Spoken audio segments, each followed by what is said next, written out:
I was tying a silver ribbon around the last gift when the phone rang. It was one of those cold December afternoons in Boston where the sky stays the color of steel and the light fades before you realize you haven't turned a lamp on. The tag on the package read, Dad. Inside was a vintage fishing lure I'd tracked down online, one of the rare ones he'd mentioned once in passing. The caller ID said Mom. I smiled, wiped my hands on a dish towel, and answered. Hi, Mom, I was just... Her voice was even. No tension, no warmth. Just even. Rachel, your father and I have been thinking. We believe it might be best if you didn't come for Christmas this year. There was a pause. Not silence, because I could hear movement in the background. A chair scraping, the clink of a mug. Then another voice, clearer now, male and familiar. My brother Ethan Monroe. He chuckled. No hard feelings, Rach. We'll just pretend we don't know you this year. Make things easier all around. Yeah? I didn't answer. Not because I didn't have questions, but because I couldn't trust my voice to stay steady if I opened my mouth. Mom cleared her throat. We just need some space, dear. It's not forever. She said it like she was canceling a dinner reservation, as if my presence was a menu item they were too full to order this year. When the call ended, I stood in my kitchen holding the phone in one hand and that silver ribbon in the other. The package sat on the counter looking suddenly ridiculous. I didn't cry. Not then. Instead, I placed the gift gently back in the closet next to the snowflake wrapping paper I wouldn't need anymore. Maybe it was just for this year. Maybe they meant it kindly. But one question clung to the air like the smell of pine and old disappointment.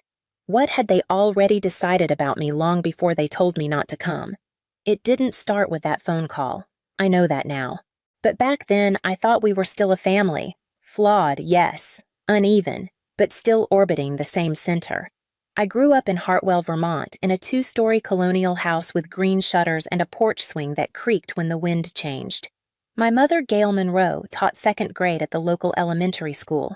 My father, Martin, was an accountant, not flashy, but reliable. My brother, Ethan, 2 years younger, was the kind of boy people described as a handful with a forgiving smile.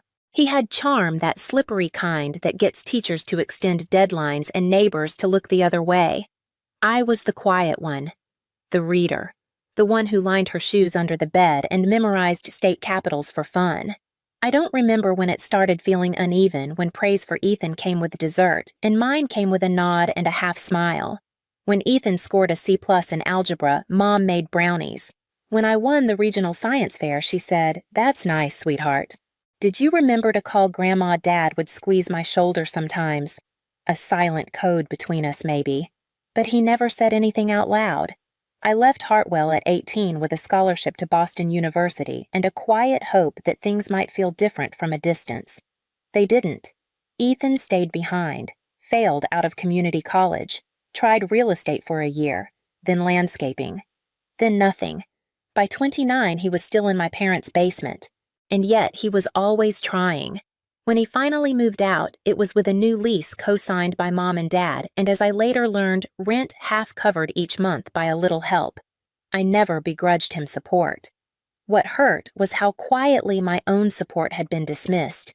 I drove Dad to 3 outpatient surgeries, spent weekends organizing Mom's craft room when her arthritis flared, sent grocery gift cards during COVID even when my own hours were cut. None of it made the Christmas card. Ethan was always our boy working things out. I was Rachel busy in Boston. There was a time, maybe more than once, when Ethan leaned on me. After a breakup, he called crying. After Dad's fall, I was the one he asked to handle the insurance forms. He called me the Rock once. I remember that, because I'd never heard it from anyone else. And then he said it. We'll pretend we don't know you this year. He said it lightly. Like a joke that doesn't need to be funny. Like someone who'd already decided I was safe to forget. What changed in him, or had it always been this way, and I just hadn't let myself see it? A week after the phone call, I opened Facebook. Not to check on them at least, that's what I told myself. Just to scroll. Just curiosity. There it was. The family Christmas photo. The same spot by the fireplace. The same red and gold ornaments on the mantel, even the same crocheted stockings Mom hung every year. Only, I wasn't in it. Where I used to stand second from the left beside Dad was someone else. Monica Sullivan, our neighbor from 2 houses down. I remembered her vaguely generous, always dressed for brunch and childless by choice. Her husband owned 3 car dealerships across Vermont. She was in the photo smiling between Ethan and my father holding a glass of eggnog like she'd been there for decades. The caption read, "So grateful for chosen family this year." More photos followed. Monica helping Mom with the cranberry sauce. Monica holding a wrapped gift. Monica clinking glasses with Ethan. It wasn't just that I'd been excluded. It was that the space had been filled. A week ago, I thought I was the difficult daughter, the one they didn't know how to reach. Now I realized I'd been replaced seamlessly politely, as if I were a faulty light bulb someone finally got around to changing. I checked our old family group chat. It no longer existed. Not archived, not renamed, gone. I searched for old tags photos from birthdays, Thanksgivings, even the blurry one from Dad's retirement party. Many were still there, but fewer than I remembered, and in the ones that remained, I was never tagged. I wasn't untagged either, just never acknowledged. As if I'd been present but not included. There was something clinical about it. No drama, no confrontation. Just deletion. Quiet. Soft. Almost careful. I called Aunt Linda, my mother's younger sister, on impulse. We hadn't spoken in months, but she always liked my holiday cookies. She sounded surprised, hesitant. "Oh, sweetie, I thought you were spending Christmas with friends in Boston." That's what your mom said. I didn't correct her. There didn't seem to be a point. After we hung up, I sat in my apartment and stared at the blank spot on the wall where my own Christmas photo used to hang. I'd taken it down a few days earlier. Without thinking, without planning. I thought I was stepping back to make room. Turns out they'd already filled the space. And the most painful part wasn't that they'd done it. It was how easily it had been done. I didn't make an announcement. There was no text saying I was taking space or setting boundaries. I just stopped showing up, stopped explaining. When friends asked if I wanted to come to their Christmas gatherings, I smiled and said, "Maybe next year." When Mia, my closest friend in Boston, offered to drive up to Vermont with me just to say something to them in person, I said, "There's nothing left to say." And in truth, I wasn't sure there ever had been. I took down the half-decorated tree in my apartment. The ribbon I'd picked out gold mesh with tiny silver snowflakes went back in the box without ever being cut. I folded the ornaments back into their paper sleeves like I was handling something fragile. Maybe I was. The gift for Dad stayed on the closet shelf. So did the one for Mom, a hardcover book about quilting patterns through American history. She used to love things like that. I drafted a card on Christmas Eve. Just a simple one. Hope it's peaceful this year. Rachel. But I never sealed it. It sat on my kitchen counter for days, the envelope blank, the corner curling slightly from the dry air. On Christmas morning, I made French toast. I poured myself a mug of coffee with a splash of cream and sat at the kitchen island facing the window. No fireplace, no stockings, no music. Just the quiet hum of the refrigerator and the sound of wind brushing against the glass. I didn't cry. I told myself that was a kind of victory. I spent the afternoon walking along the Charles River. Couples passed by holding gloved hands. Kids on scooters zigzagged through slush and shouted about snowmen. Everywhere I went, the world was performing Christmas. And I was just moving through it. When I got home, the unopened card was still on the table. I held it for a while, turned it over once, then again, then slid it into the drawer behind expired coupons and a few loose batteries. I posted nothing on social media. Didn't respond to the handful of Merry Christmas texts from old coworkers. Even Mia's thinking of you got just a heart emoji in reply. It wasn't bitterness. Not really. It was the slow realization that I was no longer part of their story. And maybe I never had been, not in the way I thought. Sometimes it's not the door that slams. It's the one that was quietly locked while you were still inside. The letter came in mid-January. Not from my family. Not from Vermont. It was from a law office in Hartford, Connecticut. I almost didn't open it, assumed it was junk.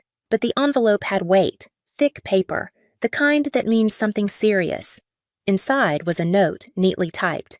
Dear Ms. Rachel Monroe, I am the executor of the estate of Eleanor Monroe.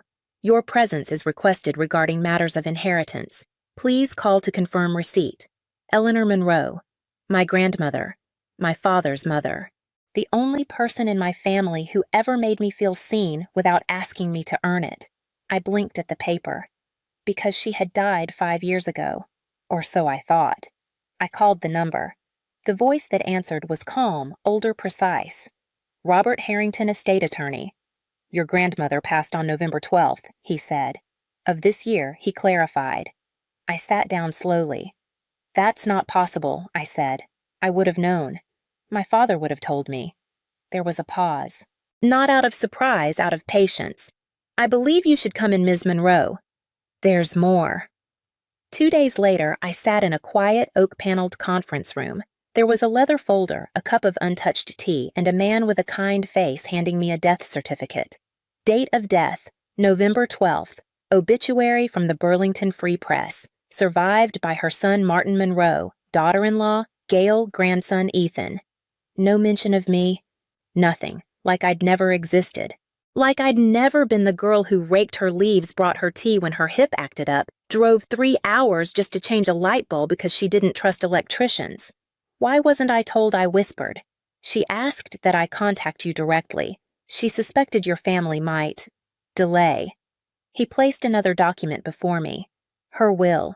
Everything her home investments belongings left to me, with the exception of a modest sum set aside for Ethan and some keepsakes for my father.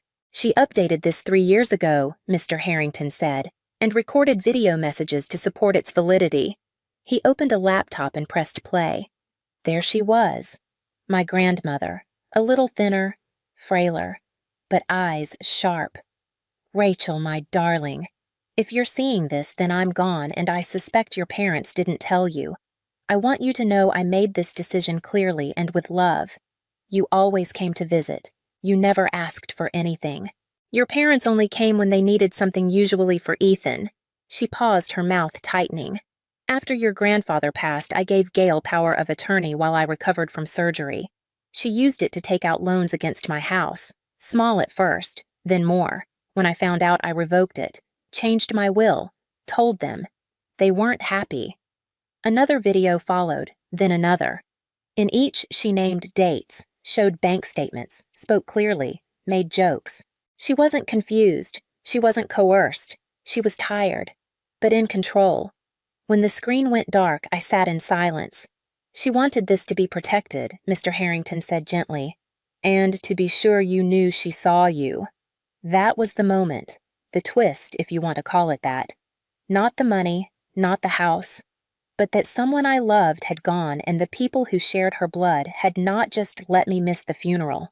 They planned for me to never know it happened. They erased me, first from the table, then the photos, then the obituary. And now, they were going to learn what it felt like when someone they'd written out started writing back in. They wanted to meet in person. They said it would be easier to talk that way, a neutral setting, as if a hotel brunch in Cambridge could reset what had already broken.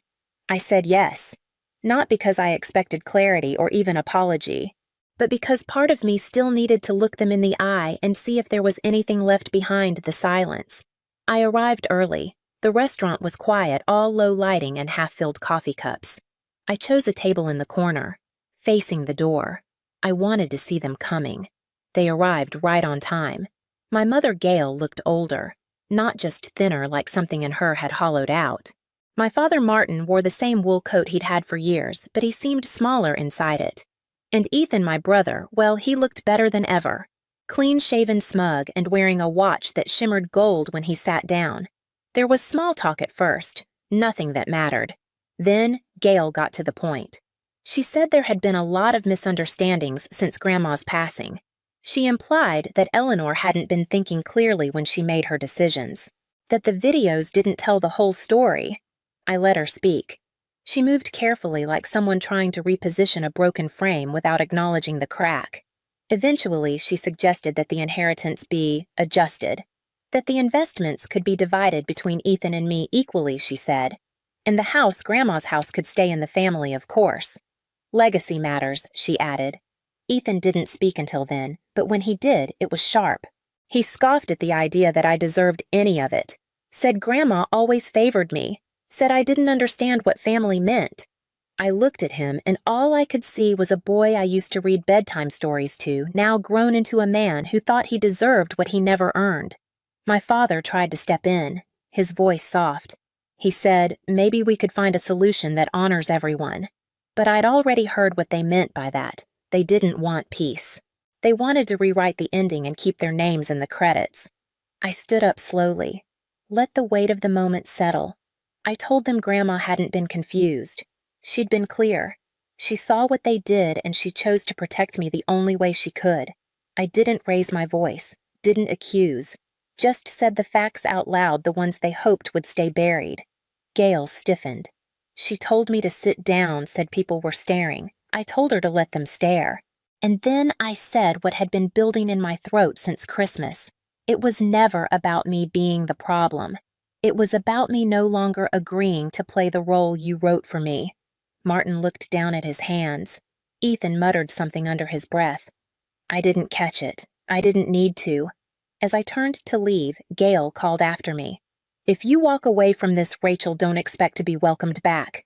I didn't turn around, because they'd already told me I wasn't welcome. After that brunch, they tried again. Texts, missed calls. One long email from my father that started with, "We still love you," and ended with, "But your reaction was deeply hurtful." I didn't reply. I wasn't angry. Not anymore. That was the strange thing about it. Once I stepped away from the stage, they kept casting me in the dutiful daughter, the bitter sister, the ungrateful outsider. I realized how quiet my mind had become. How still it felt. No spinning, no second guessing. The silence that once felt like exile now felt like air. I went back to therapy. I told Dr. Chin everything, the videos, the funeral. I never attended the brunch that pretended to be reconciliation. She listened, then asked gently, "Do you still want them in your life?" I thought about it, and I said, "Not like this. Not with performance, not with conditions, not with the quiet accounting of who gave what and who owes whom. I used to think I just needed to prove I was good enough," I told her. "Now I think I just needed to stop trying." She nodded, wrote something down, then said the word I hadn't been ready for until that moment. "You didn't leave them, Rachel.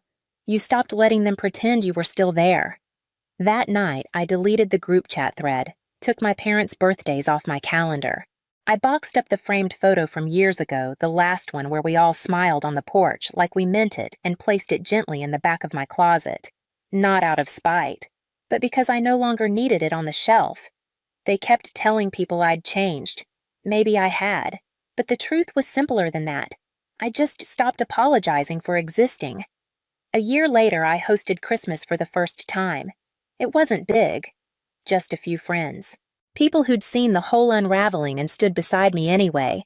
Mia brought her famous cinnamon cookies. Thomas brought too much wine.